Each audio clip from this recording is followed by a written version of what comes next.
வட இந்திய வாக்காளன் முழுக்க முழுக்க பிஜேபி வாக்காளன் தான், பிஜேபி ஓட்டர்ஸ் தான்.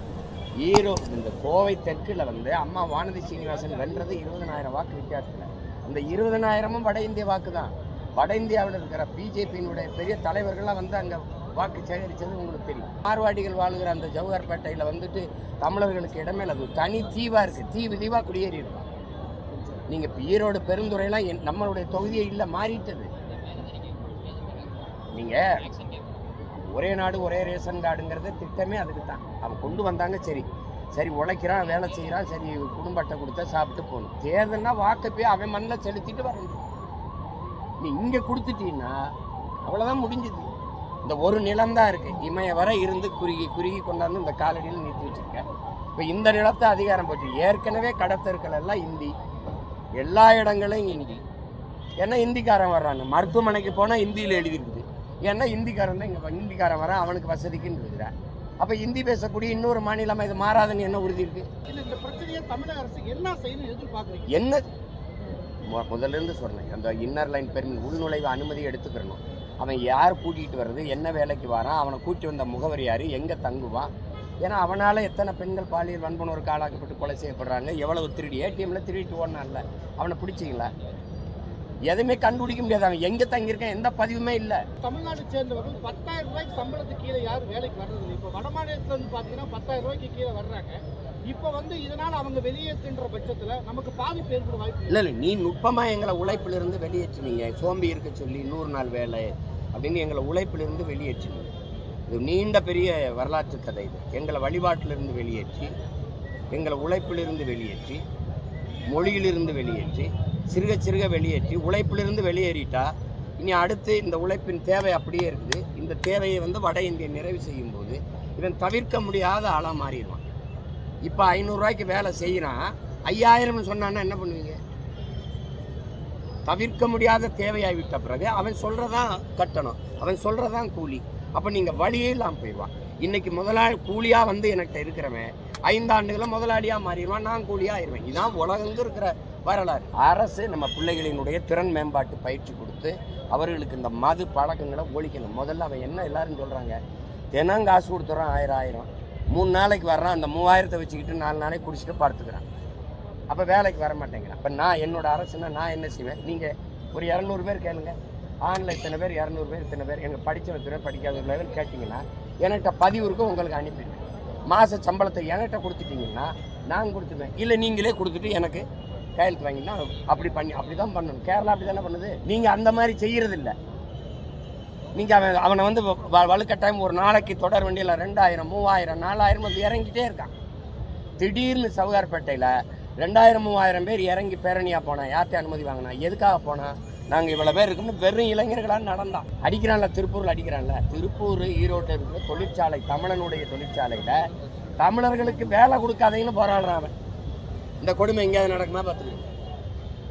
இப்போ தமிழ்நாட்டை சேர்ந்தவங்க பல்வேறு மாநிலங்களில் போய் வேலையும் பார்க்குறாங்க. அவங்க என்ன சொல்கிறாங்க, இப்போ தமிழர்கள் இங்கே வேலை பார்க்குறாங்க, அதே மாதிரி எங்கள் ஆட்கள் இங்கே வேலை பார்க்குறது என்ன தப்பு? அவங்களை தமிழர்கள் நீங்கள் இப்படி பேசுகிற இந்த வியாக்கியானத்தை முதல்ல நிறுத்துங்க.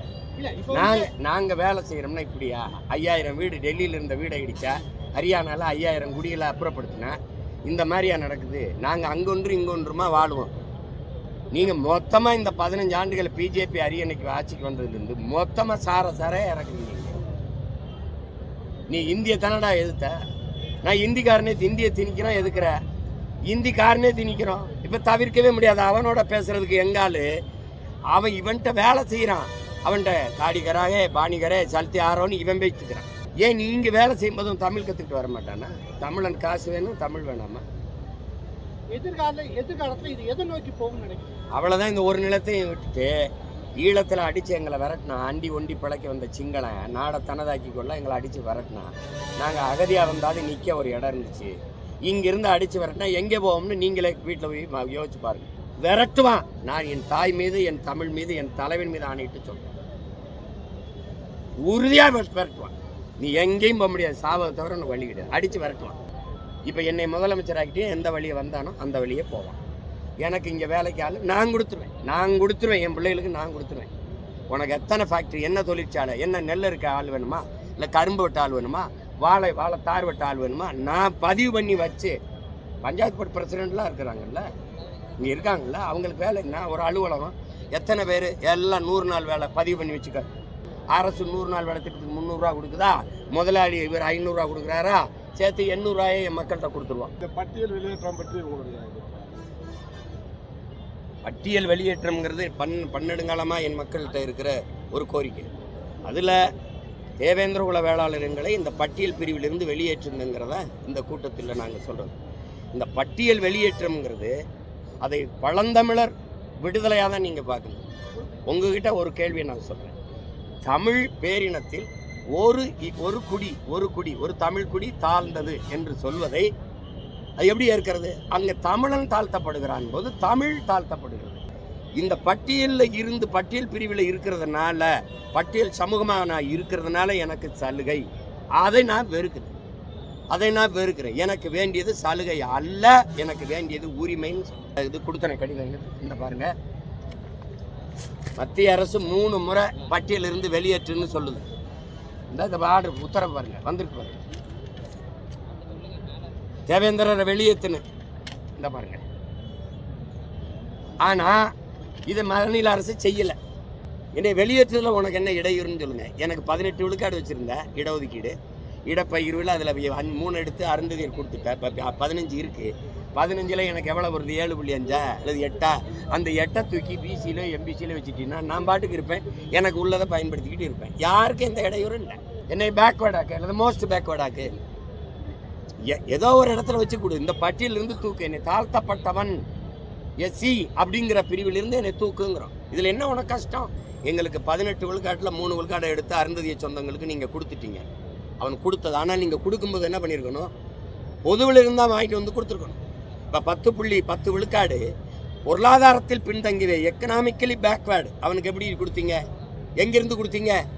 அது மாதிரி அங்கேருந்து பொதுவில் இருந்து தான் இந்த வீழ்ந்து கிடக்கிற அந்த அருந்ததிய குடிகளுக்கு நீ 3, 5, 6 கொடுத்துருக்கணும்.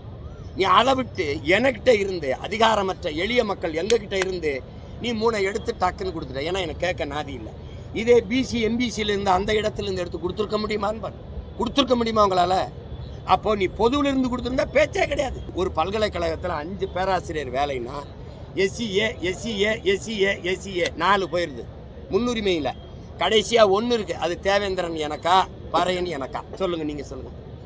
ஆதி தமிழன் எனக்கா? ஒரு இடத்த நான் எதில் யார் எடுத்துக்கிறது? சிக்கல் புரியுதா?